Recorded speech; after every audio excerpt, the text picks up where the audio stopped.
Throughout the semester, we've been looking at different kinds of modeling projects, whether we're using trigonometry, whether you're using data, exponential, linear. In this performance assessment, you're going to talk about sinusoidal modeling. So many things in life have this sine wave sort of pattern going to them. And so that's what you're going to explore in this performance assessment. So what we're going to focus on here is length of day. And I have a link here. I'm going to jump over there in a second. Little ding from the phone. So here's what you're going to do. You're going to build a sinusoidal function for the length of day based on where you live right now. So make sure you include the max day, the max value, how long the day is, min day, min value, latitude, longitude, and then the actual function and how you came up with that model. That's step one. Step two, you're then going to pick another location somewhere either tropical or in the southern hemisphere. And again, tropical means between the tropics, between 23.5 degrees north or south. Or you want to go to Australia, New Zealand, Antarctica, Patagonia, South Africa, whatever. And again, same steps.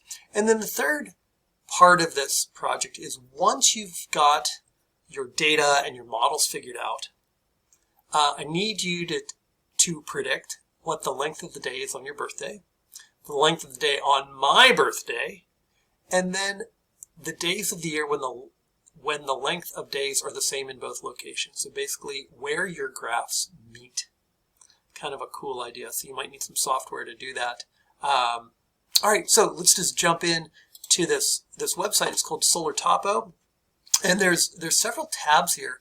And so the first part I would do is I would just start with the course, day length course of the year.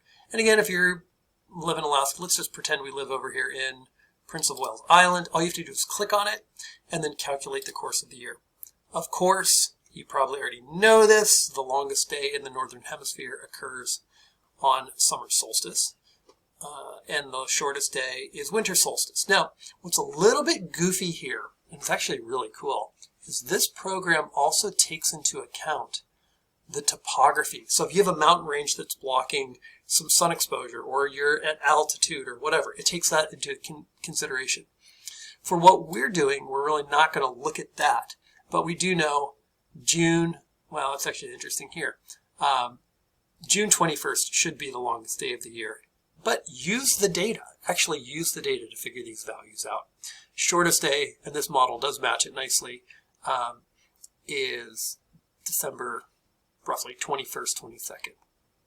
You can also verify that on the first tab. So if you can type in your location. Let's just use Seward, Alaska as a different example. Alaska.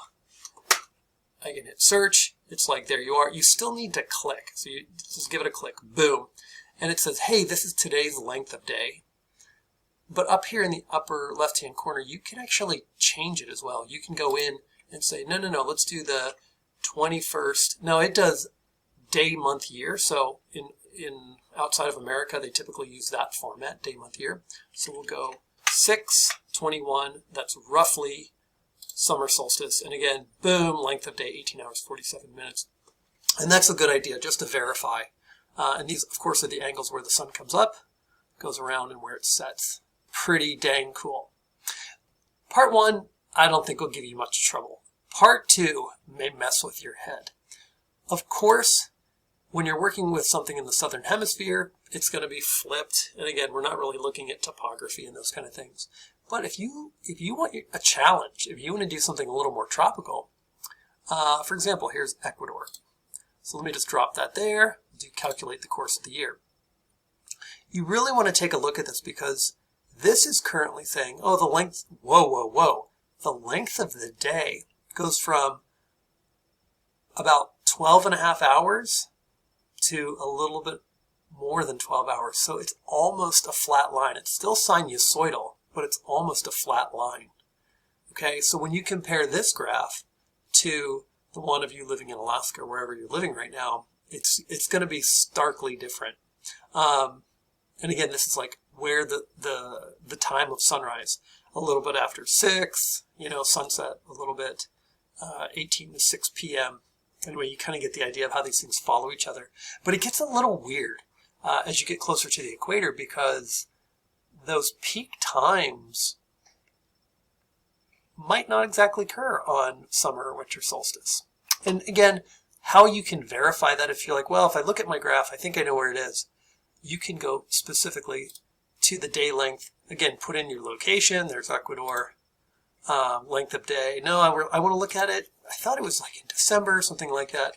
What does it look like in December? And you can plug those values in and say, well, what is it? Oh, it's 12 hours and 10 minutes. I knew there were longer days on the map. Does it occur in January? 01, right? And you can kind of go through here and you can sort of mess around and figure out truly when that longest day is to get your maximum value and your shortest day for your minimum value.